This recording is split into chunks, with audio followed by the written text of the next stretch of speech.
안녕하세요. 오늘은 요한계시록 6장으로 바로 들어가 보겠습니다.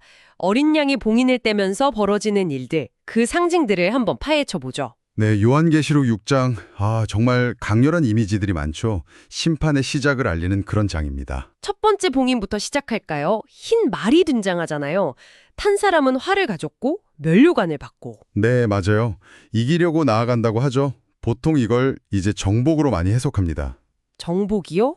앞으로 닥칠 일들의 어떤 서막 같은 느낌이네요. 그렇죠. 이기고 또 이기려고 한다는 그 표현 자체가 멈추지 않는 어떤 힘을 보여주는 것 같아요. 굉장히 강력한 시작이군요. 네, 물론 뭐 다른 해석도 있긴 합니다만 문맥상으로는 정복의 시작으로 보는 게 자연스럽습니다. 그럼 이제 두 번째 봉인인데요. 붉은 말이 나오죠? 네, 붉은 말. 이건 딱 봐도 좀 셉게부터가. 그렇죠. 땅에서 화평을 없애고 서로 죽이게 한다. 큰 칼도 받았다고 하고요. 맞습니다. 붉은색은 뭐 피, 전쟁 이런 걸 상징하니까요.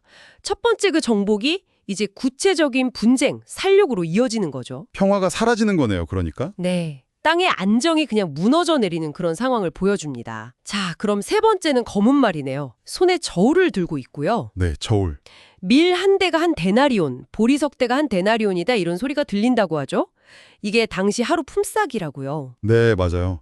하루 종일 일해야 겨우 밀 한 돼, 혹은 좀 더 싼 보리 석 대를 살 수 있는 정말 극심한 기근 상황인 거죠. 경제적인 파탄이고요. 그런데 좀 특이한데 감람류와 포도주는 해치지 말라는 말이 있어요. 이건 왜 그럴까요? 그 부분 해석이 좀 분분해요. 이게 당시에는 좀 사치품에 가까웠거든요. 그래서 뭐 사회적 불평등을 보여준다 이런 해석도 있고요. 아, 가난한 사람만 더 힘들어진다 이런 건가요? 그럴 수도 있죠.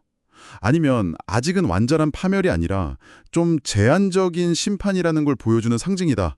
뭐 이런 해석도 가능합니다. 흥미롭네요. 자, 네 번째는 색깔이 청황색 말이라고 하죠.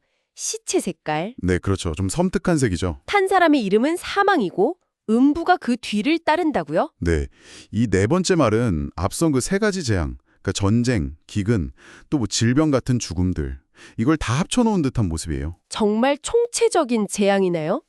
땅의 4분의 1을 다스리면서 검, 흉년, 사망, 그리고 짐승으로 사람들을 죽인다. 맞습니다. 재앙의 강도나 범위가 훨씬 커지는 거죠. 땅의 짐승들까지 동원되니까요. 그야말로 죽음의 그림자가 넓게 퍼지는 겁니다. 4개 봉인까지가 정말 재앙의 연속인데 5번째 봉인부터는 분위기가 확 바뀌는 것 같아요. 네, 맞아요. 이번엔 왈이 아니라 제단 아래 영혼들이 등장하죠. 하나님의 말씀과 증거 때문에 죽임당한 순교자들이라고 하는데요. 이들이 큰 소리로 외치죠. 우리의 피를 갚아달라고요. 이전까지는 땅에서 벌어지는 재앙을 보여줬다면 이제 시점이 하늘로, 영적인 차원으로 옮겨가는 거죠. 이들의 호소는 어떤 의미일까요? 그냥 복수해달라는 걸까요? 단순한 복수라기보다는 하나님의 공의로운 심판이 속히 이루어져야 한다는 그런 외침으로 봐야겠죠. 정의의 실현을 요구하는 겁니다.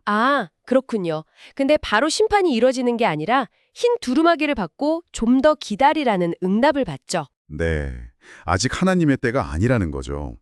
모든 것은 그분의 계획 안에서 정해진 시간에 이루어진다는 것을 보여줍니다. 자, 그리고 드디어 6번째 봉인입니다. 이걸 떼니까 이건 뭐 거의 우주적인 대격변 수준인데요. 그렇죠.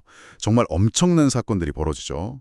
큰 지진이 나고 해는 검어지고 달은 핏빛으로 변하고요. 별들이 막 떨어지고 하늘이 두루마리처럼 말려 올라가고 산과 섬도 제자리에서 옮겨진다고요. 네, 이건 인간의 힘으로는 도저히 감당할 수 없는 그야말로 신적인 심판이 임박했음을 아주 강력하게 보여주는 상징들입니다. 창조 질서 자체가 뒤흔들리는 거죠. 이 엄청난 재앙 앞에서 사람들이 반응하는 모습도 인상적이에요. 네, 임금부터 종까지 지위 고하를 막론하고 모두가 공포에 질려서 바위 틈이나 산굴에 숨으려고 하죠. 그러면서 어린 양의 진노에서 우리를 가려달라고 외치잖아요. 맞습니다. 그 진노의 큰 날이 이르렀으니 누가 능히 서겠느냐 이렇게 절규하죠. 심판의 날이 정말 코앞에 닥쳤음을 모두가 직감하는 겁니다.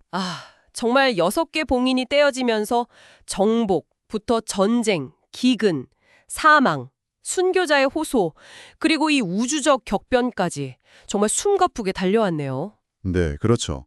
이 모든 재앙 앞에서 터져나온 그 마지막 외침, 누가 능히 서리요? 그 질문이 참 무겁게 다가옵니다. 그렇죠. 이건 그냥 재앙이 무섭다는 걸 넘어서서 하나님의 그 심판 앞에서 인간이라는 존재가 얼마나 연약한지를 보여주는 아주 실존적인 질문이라고 할 수 있습니다. 오늘 살펴본 이 요한계시록 6장의 장면들, 여러분께는 또 어떤 의미로 다가오시는지요? 그 진노의 날에 능히 선다는 것, 과연 그게 무엇을 의미할지 한번 좀 깊이 생각해 보시는 것도 좋지 않을까 싶네요.